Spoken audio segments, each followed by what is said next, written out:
But let's get into more film review here. And this one, the Steelers defense, with one of the stunners of the year, honestly. Right. What they did to the Colts offense, Chris, my jaw hit the floor. The main talking point for us on Monday was that they changed from playing so much man to heavy zone. Yep. For context, entering Week 9, the Steelers played man 43% of the time. That was the third highest rate in the NFL. It's crazy. Week 9, they dropped that down to 30%.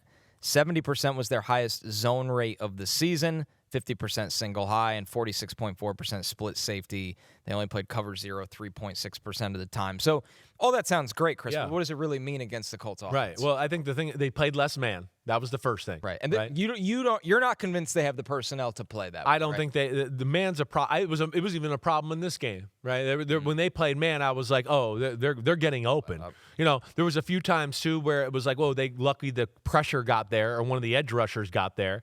But, also within that, yes, I don't think they're a great man-to-man football team. They got to be careful. Just dabble in man. Joey Porter holds almost every play he's in man coverage. You've heard what I've said. Darius Slay, it's at the end of his career. He can't run quite the same way. Eccles is okay. And the other thing they did is they moved Jalen Ramsey to full-time safety, which is what they should have done. I mean, that's what should have been done. Again, he's better. He's a real good secondary player, like you've heard me say for 2 years now. You don't want Jalen Ramsey on an island. Jalen Ramsey got traded for a third-round pick to the Miami Dolphins. That doesn't mean island shutdown corner a day after we just saw Sauce Gardner, island shutdown corner, get traded for 2 first-round picks, right? I mean, so that's not who he is anymore. And so that's where I think that'll help them as all. But their main theme of the day was zone coverage, keep them in front of you, the explosive Colts offense for the most part, and then their edge guys absolutely whoop the shit out of the tackles of the Indianapolis Colts, which I haven't seen anybody do with the Colts this year. And they just had their way. And I think those would be the 2 or 3 things that were the big difference for the Steelers defense. And I think one of the signature plays of the game was one of those instances in the second quarter, 11 minutes, 27 seconds, 1st and 10 at the Pittsburgh 38. TJ Watt gets home for the strip sack.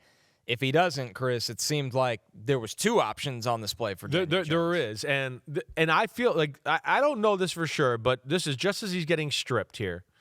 But I believe he's going to throw the ball to Alec Pierce. Now, this picture doesn't do this justice, but if you waited just a split second longer, he runs by Joey Porter. And they have a squatting middle of the field safety. So I think he was getting ready to throw the ball over the top, but maybe not. I couldn't tell all the way. He would have Pierce. But either way, you see, yes, he would have had Pierce. I know it doesn't look like it here. No, it's wild. You see it, right? It is wild, the step he gets. It looks like a rocket. He picked a picture where he was like, where can I make the guy look his most covered to disprove Chris? But either way, he does run by him, all good, okay? But then you see Tyler Warren as well. Right. And this is where the game was 7-0 Colts. And here they were marching down the field again. And you went, uh-oh, if they go up 14-0, all the Lou Anarumo crazy zones come out, and now their offense just feels like, hey, we got a lead. We can do whatever we want.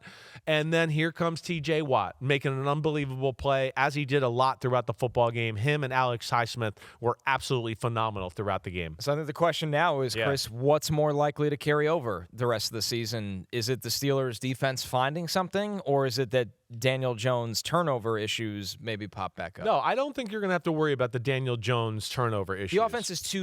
It's too diverse and too easy. Exactly right. Did he make some mistake? The strips, I don't blame the strips on him. That was immediately. Right, immediately. His strip later in the game is kind of immediately, and he's about to throw to an open receiver, right? The one in the fourth quarter. Also, the one you blame on him is the interception.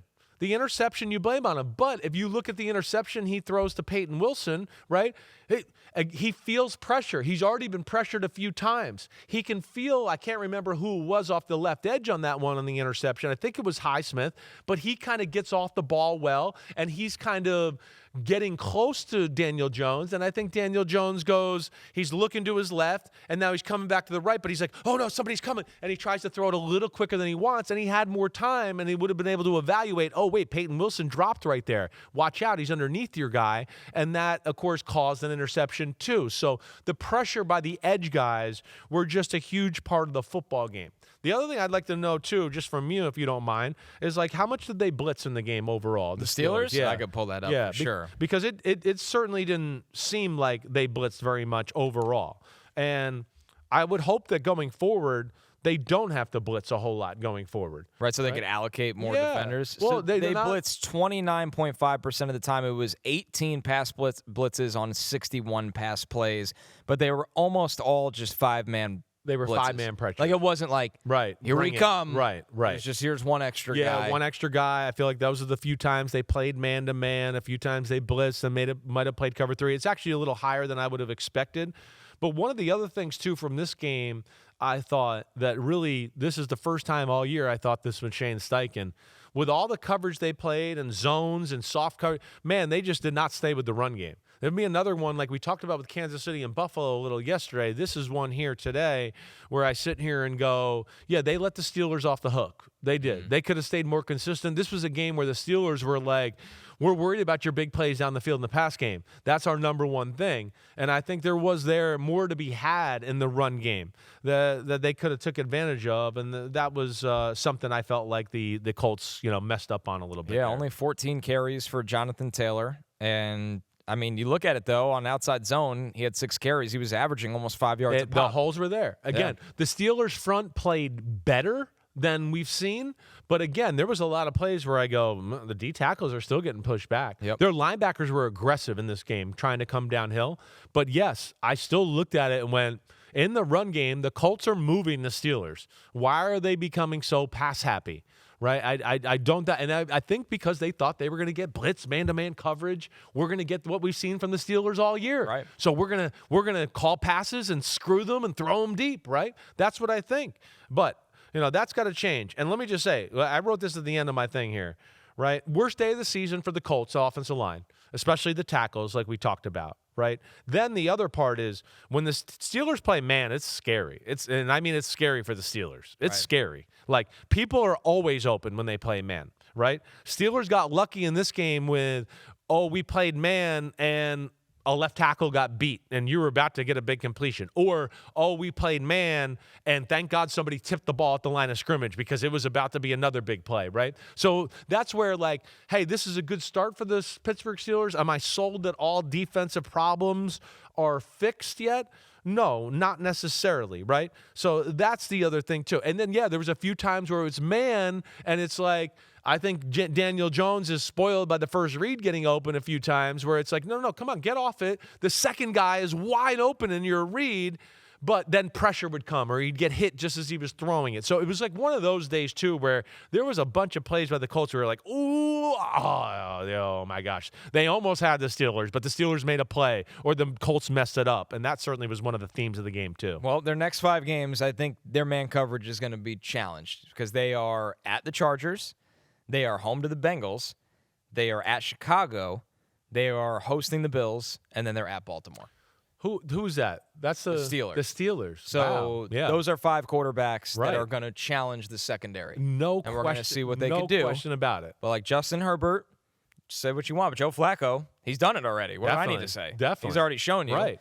Caleb's scary. Caleb, Josh Allen, Lamar we know. Jackson. Oh my gosh, yeah. This is kind of the. We're gonna see if this works. This new. You know what cutting time. Exactly for the Steelers. right. It is. These next 5. Definitely is. It's good. I think this is the right approach, though.